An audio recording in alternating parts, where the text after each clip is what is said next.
Hello, everybody. Welcome to Black Men Read. I was going to call it Reading Rainbow, but that's already taken. So Black Men Read, fantastic. We are actually going to start a new series, and I figured no one else is doing this, so why not me?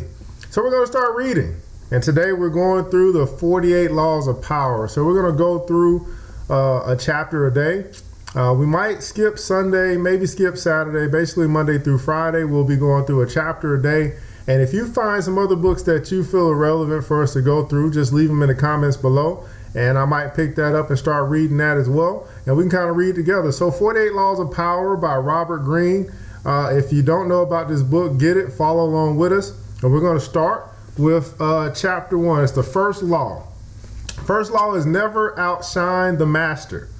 And here's the judgment. Always make those above you feel comfortably superior. In your desire to please and impress them, do not go too far in displaying your talents, or you might accomplish the opposite. Inspire fear and insecurity. Make your masters appear more brilliant than they are, and you will attain the heights of power.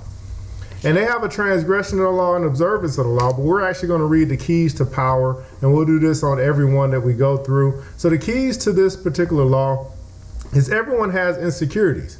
When you show yourself in the world and display your talents, you naturally stir up all kinds of resentment, envy, and other manifestations of insecurity.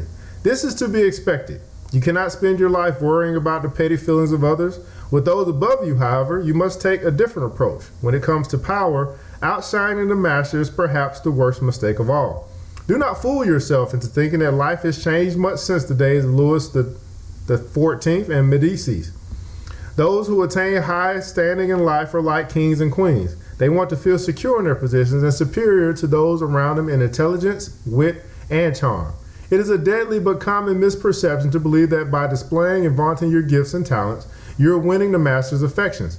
He may feign appreciation, but at his first opportunity, he will replace you with someone less intelligent, less attractive, less threatening, just as Louis XIV replaced the sparkling Fouquet with the bland Colbert.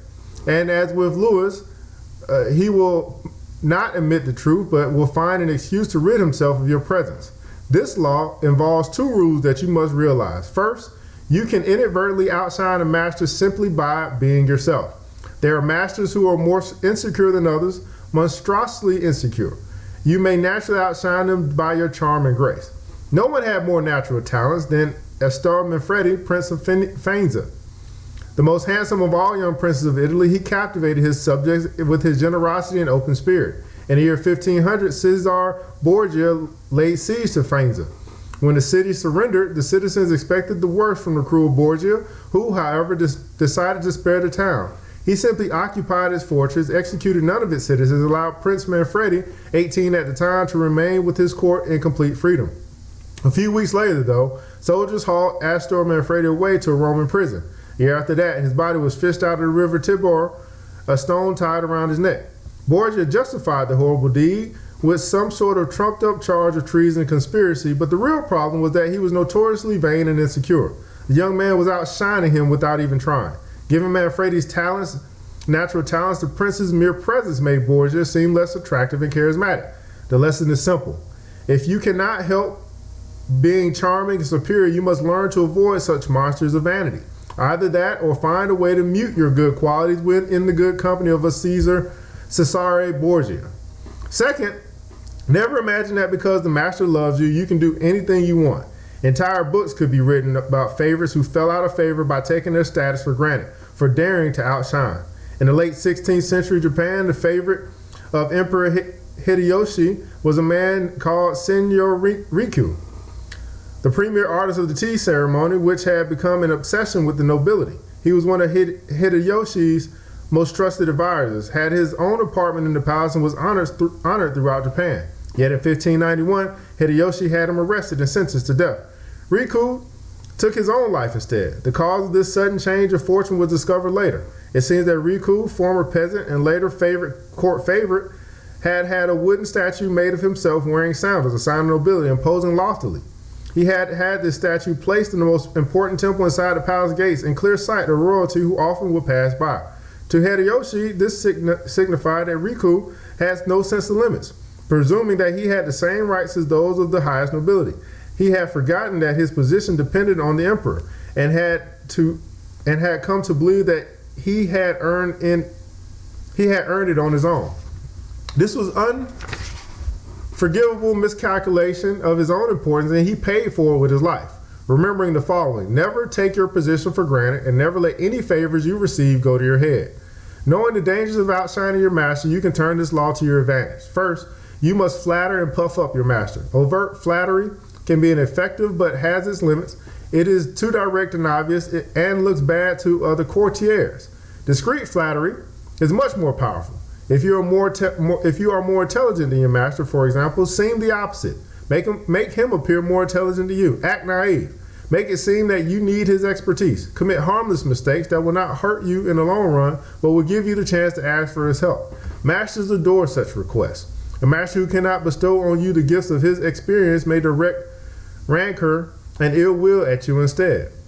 If your ideas are more creative than your master's, ascribe them to him in as public as manner as possible. Make it clear that your advice is merely an echo of his advice. If you surpass your master in wit, it is okay to play the role of court jester, but do not make him appear cold and surly by comparison. Tone down your humor if necessary, and find ways to make him seem the dispenser of amusement and good cheer. If you are naturally more sociable and generous than your master, be careful not to be the cloud that blocks his radiance from others. He must appear as the sun around which everyone revolves, radiating power and brilliance, the center of attention. If you are thrust into the position of entertaining him, a display of your limited means may win you his sympathy. Any attempt to impress him with your grace and generosity can prove fatal. Learn from Fouquet or pay the price. In all of these cases, it is not a weakness to disguise your strengths if, in the end, they lead to power. By letting others outshine you, you remain in control instead of being a victim of their insecurity. This will all come in handy the day you decide to rise above your inferior status. If, like Galileo, you can make your master shine even more in the eyes of others, then you are a godsend, and you will be instantly promoted. Law number 1, again, is never outshine your master. Always make those above you feel completely superior. If your desire to please and impress them, do not go too far. If your desire to please and impress them, do not go too far in displaying your talents, or you might accomplish the opposite, inspire fear and insecurity. Make your masters appear more brilliant than they are, and you will attain the heights of power. 48 Laws of Power by Robert Greene. We'll head into Law 2 tomorrow. Talk to you soon.